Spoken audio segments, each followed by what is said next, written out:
30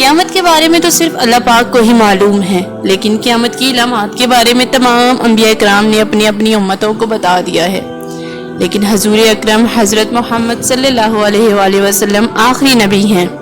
اس لیے آپ نے علامات قیامت کی تفصیل سب سے زیادہ بتائی۔ اس بارے میں صحیح مسلم کی روایت ہے کہ ابو زید رضی اللہ عنہ فرماتے ہیں کہ رسول اللہ صلی اللہ علیہ وآلہ وسلم نے ہم کو فجر کی نماز پڑھائی اور ممبر پر چڑھ کر ہمارے سامنے خطبہ دیا یہاں تک کہ ظہر کی نماز کا وقت ہو گیا۔ بس آپ صلی اللہ علیہ وآلہ وسلم نے اتر کر نماز پڑھی اور پھر ممبر پر تشریف لے گئے اور ہمیں خطبہ دیتے رہے یہاں تک کہ عصر کا وقت ہو گیا۔ آپ صلی اللہ علیہ وآلہ وسلم نے اتر کر نماز پڑھی اور پھر ممبر پر تشریف لے گئے اور ہمیں خطبہ دیتے رہے یہاں تک کہ آفتاب غروب ہو گیا۔ بس آپ نے ہمیں ان واقعات کی خبر دی جو ہو چکے ہیں اور جو آئندہ ہونے والے ہیں، بس ہم میں سے جس کا حافظہ زیادہ قوی تھا وہی ان کو یاد زیادہ جاننے والا ہے۔ پیارے دوستو، علامات قیامت کا جائزہ لیا جائے تو معلوم ہوتا ہے کہ بعض واقعات کی تفصیل میں چھوٹی چھوٹی چیزوں کی نشاندہی کی گئی ہے، جیسے فتنہ دجال، حضرت عیسیٰ کا حلیہ مبارک وغیرہ وغیرہ، اور جن کا مطالعہ شروع کیا جائے تو محسوس ہونے لگتا ہے کہ قاری واقعات کی کڑیاں ملا کر زمانہ قیامت کے بارے میں جان سکے گا، مگر ایسا نہیں ہے، کیونکہ بہت سی علامتوں میں ترتیب کا ادراک نہیں ہوتا کہ کون سا واقعہ پہلے اور کون سا واقعہ بعد میں ہوگا، اور ان واقعوں کے درمیان میں کتنے زمانے کا فاصلہ ہے۔ حضرت علامہ شبیر احمد عثمانی تفسیر میں لکھتے ہیں کہ آپ صلی اللہ علیہ وآلہ وسلم کا کام قیامت کی خبر سنا کر لوگوں کو ڈرا دینا ہے۔ اب جس کے دل میں اپنے انجام کی فکر سے کچھ خوف ہوگا تو وہ سن کر ڈرے گا اور ڈر کر تیاری کرے گا۔ کوئی آپ کا ڈرانا نتیجہ کے اعتبار سے صرف انہی لوگوں کے حق میں ہوا جو اس سے نفع اٹھانے کی ہمت رکھتے ہیں، ورنہ نااہل لوگوں کو انجام سے غافل ہو کر دن میں فضول بحثوں میں پڑے رہتے ہیں کہ قیامت کس تاریخ، کس دن اور کس سن میں آئے گی۔ سورہ اعراف آیت 188 میں اللہ پاک فرماتے ہیں کہ ترجمہ، یہ لوگ آپ صلی اللہ علیہ وآلہ وسلم سے قیامت کے بارے میں پوچھتے ہیں کہ وہ کب واقع ہوگی، تو آپ فرما دیں کہ اس کا علم صرف میرے رب کے پاس ہے، اس کے وقت پر اس کو اللہ تعالیٰ کے سوا کوئی اور ظاہر نہ کرے گا، وہ آسمانوں اور زمین پر بڑا بھاری حادثہ ہوگا،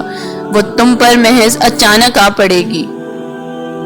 پیارے آقا حضرت محمد صلی اللہ علیہ وآلہ وسلم چونکہ اللہ تعالیٰ کے آخری نبی ہیں، اس لیے آپ پر جو کتاب اتاری گئی اس میں علامت قیامت ارشاد فرمائی گئی، مگر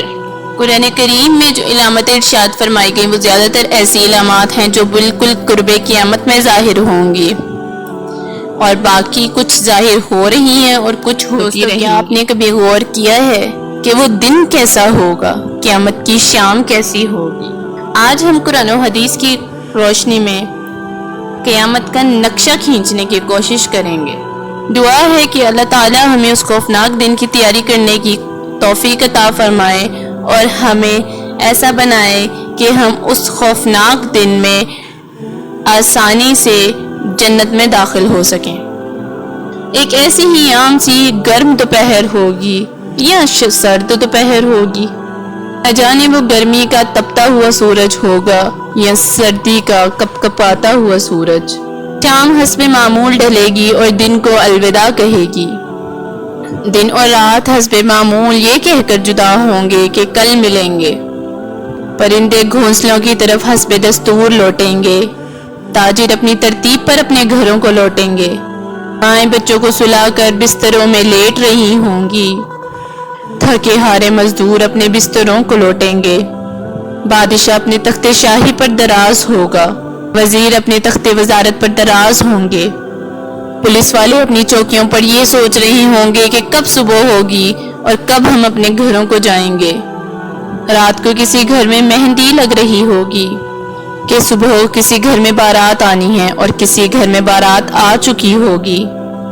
کہیں پہ رات کو دکان مکمل ہوئی ہوگی اور کہیں پہ صبح اس کا افتتاح ہونا ہوگا،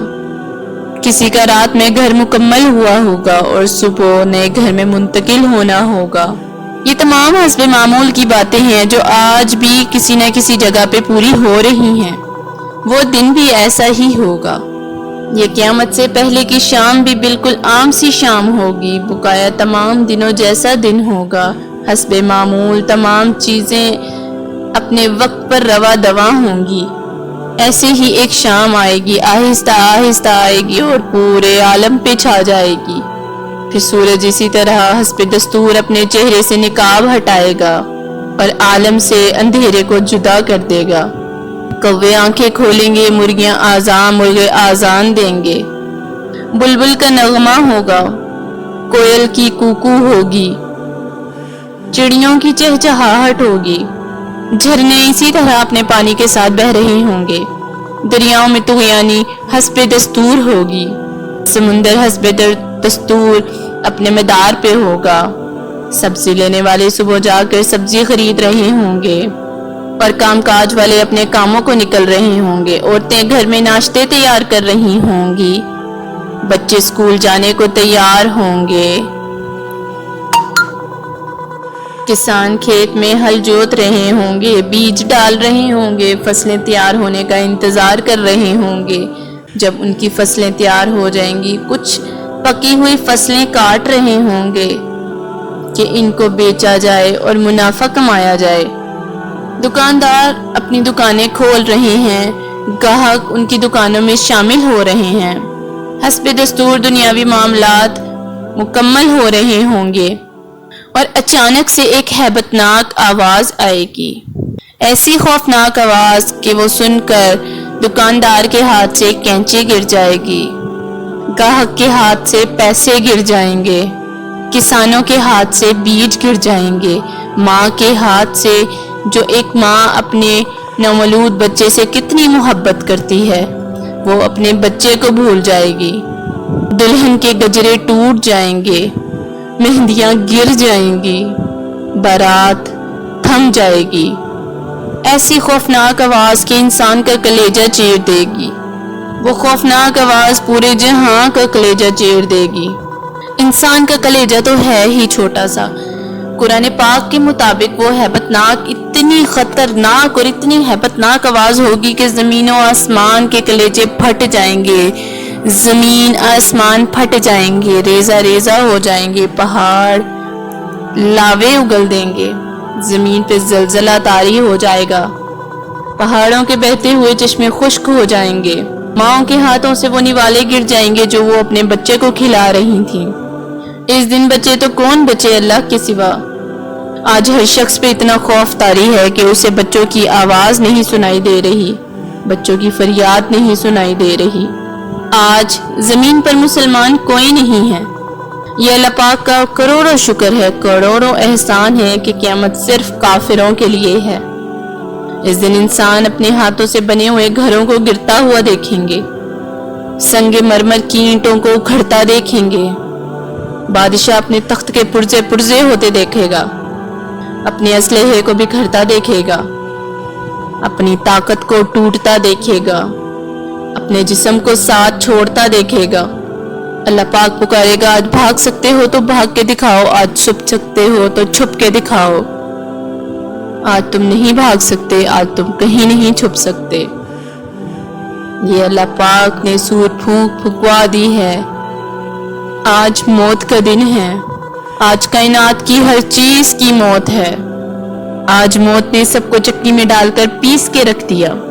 آج ساتوں آسمانوں کی موت ہے، آج فرشتے بھی موت کا ذائقہ چکھیں گے۔ پھر اللہ تعالیٰ کی آواز آئے گی، جبرائیل سے کہو مر جائے، میکائیل سے کہو مر جائے۔ یہ سن کر اللہ کا عرش کانپ جائے گا اور کہے گا، یا اللہ کیا جبرائیل بھی مر جائیں گے؟ یا اللہ ان کو تو بچائیں، ان کو تو بخش دیں۔ مگر اللہ پاک فرمائے گا، آج سب مریں گے، آج سب کی موت ہے، آج سب پہ موت آئے گی، آج سب موت کا مزہ چکھیں گے۔ آج عرش کے فرشتوں کو بھی گرتے دیکھ لو۔ اب ایک عجیب منظر ہے، ایک خوف ہے، ایک ہیبت ہے، ہر طرف سناٹا ہے، اوپر اللہ پاک ہے اور یہاں اسرائیل کی ٹانگیں کانپ رہی ہیں۔ اللہ تعالیٰ حکم دیں گے کہ وہ بھی مر جائیں گے، کوئی ہے اسرائیل ملک الموت کو مرتا دیکھیں، مگر اللہ تعالیٰ ان پہ بھی موت واقعہ فرمائیں گے۔ پھر اللہ پاک سب کو موت کی منہ میں دھکیل کر اللہ تعالیٰ فرمائیں گے کوئی ہے جو میرا شریک ہے، کوئی ہے جو میرے ساتھ شراکت کرنا چاہے گا، لیکن اس دن کوئی آواز نہیں ہوگی۔ اس دن تنہا صرف میرے اللہ پاک کی ذات باقی ہوگی جو کہ وحدہ لا شریک ہے۔ میرے بھائیو، یہ ہے وہ دن جس کا آنا طے ہے، جس پر حق اور سچ ہے، جس کا انکار نہیں کیا جا سکتا۔ اس کے بعد اللہ تعالیٰ تمام کو دوبارہ زندہ فرمائیں گے اور پھر ان کے حساب کتاب کا عمل شروع ہوگا۔ قیامت کے اس خوفناک منظر کو ہم نے 6 حصوں میں تقسیم کیا ہے۔ یہ حصہ اول ہے، باقی تمام حصے آنے والے دنوں کے ساتھ آتے جائیں گے۔ ہماری اللہ پاک سے دعا ہے کہ اللہ تعالیٰ ہمیں نیک اعمال کرنے کی توفیق عطا فرمائیں، ہمیں گناہوں سے پاک رکھیں، ہماری اولادوں کو نیک بنائیں، ہمیں اس طرح کا بنائیں کہ ہم نیک اٹھائے جائیں، ہم گناہوں سے پاک ہوں، ہمارے تمام اعمال اچھے ہوں، ہمیں دنیا و آخرت میں رسوا نہ کرنا، ہمیں دنیا و آخرت میں نیکی بخشنا۔ یا اللہ ہماری تمام گناہوں کو معاف فرما دے، ہمیں ایسا بنا دے کہ ہم تجھے اور تیرے محبوب کو پسند آ جائیں۔ تو یہ تھی آج کی ہماری ویڈیو، حصہ اول، قیامت کا منظر۔ ملتے ہیں نیکسٹ ویڈیو میں، تب تک کے لیے اللہ حافظ۔